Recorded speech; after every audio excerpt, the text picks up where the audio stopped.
Welcome to this explainer. Okay, so today we're going to unpack a seriously fascinating cause and effect chain reaction in 1850s American politics. Because, history is rarely just a neat list of isolated events, right? It's way more like a series of dominoes falling. One seemingly pragmatic, run-of-the-mill decision can inadvertently set off a spectacular political explosion. And today, we're going to look at exactly how that happened during an incredibly turbulent 3-year stretch in the mid-19th century. Let's get things off with a crucial question that really sets the stage for our entire story. How did a single law destroy a major political party? I mean, it sounds almost impossible, doesn't it? You'd think a massive, established national coalition could weather just one piece of legislation. But as we'll uncover today, when a nation is already walking a tightrope over a deeply moral and divisive issue, just one stroke of a presidential pen can literally cut the rope entirely. To really wrap our heads around this era, let's track the timeline from 1850 to 1853, where every chaotic historical milestone directly triggered the next. First up, July 1850. President Zachary Taylor dies suddenly of cholera at just 55 years old, thrusting Vice President Millard Fillmore into the Oval Office. Then, just a few months later, the Compromise of 1850 is passed. Fast forward to 1852, and the fallout from that compromise leads to the election of Democrat Franklin Pierce. And finally, in 1853, Pierce makes an unprecedented cabinet appointment that completely reshapes the American political landscape once again. We're going to walk through this exact sequence, step by step. Section 1. A party divided. Let's dive right in and see how a fractured nation ultimately fractured its own political leadership. Following the sudden death of President Taylor, his successor, Millard Fillmore, faced an immediate, full-blown national crisis. The nation was bitterly divided over the expansion of slavery into newly acquired territories. So, to forestall a civil war, Congress passed the Compromise of 1850, authored by Henry Clay. Fillmore signed it, but he also signed its absolute most controversial provision, the Fugitive Slave Act. This law ignited a literal firestorm of protest across the North. I mean, many Northerners who had previously paid little attention to slavery suddenly became staunch opponents, renewing anti-slavery politics with a fierce intensity. The situation in 1852 brilliantly illustrates the Whig Party's fatal schism. They were split squarely right down the middle over the issue of slavery and that Compromise of 1850. On one hand, you've got Fillmore's conservative faction. He appointed pro-union, pro-compromise Whigs like Daniel Webster as Secretary of State and used his patronage powers to install allies who supported the fugitive slave law. But then, on the other hand, you have the deeply alienated anti-slavery wing of the party. They felt the law was fundamentally unjust and, frankly, absolutely refused to support Fillmore's bid for a full term as president. So here's the crucial point, and it is drenched in sheer irony. Fillmore actually personally opposed slavery. But get this, he signed the law anyway for two highly pragmatic reasons. First, he genuinely believed the South would secede if its demands weren't met. And second, he thought he could use the compromise to actually unite the Whig Party behind a single national platform. He was trying to save the Union and save his party.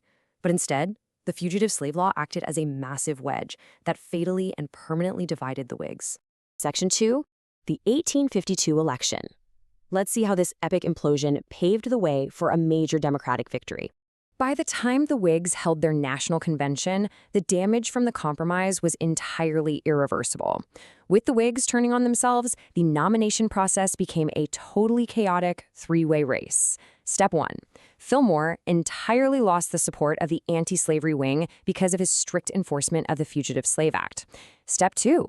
That left Fillmore trying to secure the conservative Whig vote, but he ended up splitting that exact base with his own Secretary of State, Daniel Webster.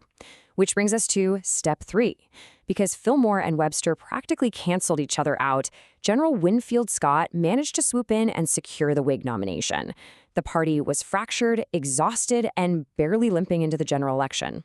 As a direct result of this complete Whig collapse, dark horse Democrat Franklin Pierce easily cruised to victory in the November 1852 presidential election, alongside his Vice President William R. King. The Democrats basically just capitalized on the utter disarray of the Whig Party. I mean, the Whigs, totally unable to find cohesion on the most pressing moral and social issue of the 19th century, had essentially just handed the White House over to the Democrats on a silver platter. Section 3. Pierce makes history. Now that Pierce is in office, let's look at a pivotal, totally unprecedented decision he made as soon as he assumed the presidency. On March 4th, 1853, which was literally the very day his term technically began, Pierce boldly appointed James Campbell of Pennsylvania as Postmaster General. Now, why does this matter? Well, because this marked the very first time in United States history that a Catholic served in a presidential cabinet. In our modern context, this might seem entirely routine, but in 1853, it was a profound disruption of the political status quo. What's really fascinating here is how this single appointment inadvertently triggered a massive xenophobic backlash across the nation. Pierce likely saw the appointment of Campbell as just a standard political move, perhaps to reward a constituency. But for a significant portion of the American public, who were already pretty anxious about shifting demographics, placing a Roman Catholic in a high federal office was viewed with intense suspicion and downright hostility. Section 4. The Know-Nothing Reaction. Let's see how this intense backlash manifested into one of the most infamous fringe movements in American political history.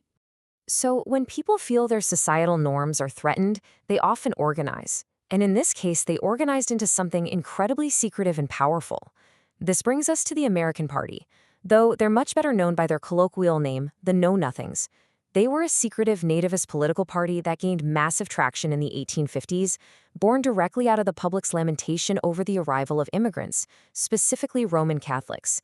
And they got that famous nickname because, get this, whenever members were asked by outsiders about the party's activities, they were literally instructed to just reply, "I know nothing."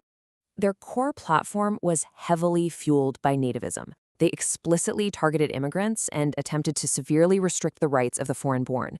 They wanted to entirely exclude anyone who was not native-born from holding public office, and they fiercely urged a repeal of naturalization laws to prevent new arrivals from gaining citizenship and voting rights. So as you can imagine, the appointment of James Campbell was exactly the kind of event that threw gasoline on their political fire. But despite their explosive early success, which notably included electing governors in Massachusetts and Delaware, the American Party completely collapsed after the 1856 elections. Interestingly enough, Millard Fillmore actually ended his political career running as a third-party candidate for the Know-Nothings in 1856, winning a grand total of just 8 electoral votes. But much like the anti-Masonic Party before it, the Know-Nothings ultimately proved to be way too extremist to survive as a permanent fixture in the American two-party system. To wrap up our explainer today, I really want to leave you with this final thought to consider about the extreme fragility of political coalitions. How quickly can a single law and an unprecedented appointment completely rewrite the American political landscape? Within just a few years, we saw the Compromise of 1850 inadvertently destroy the Whig Party, handing the presidency to Franklin Pierce, whose cabinet appointment then sparked the explosive, albeit brief, rise of the Know-Nothings. It's a brilliant reminder that in politics, every single action has a profound and often entirely unpredictable reaction. Thanks for joining me today, and keep questioning the history behind the headlines.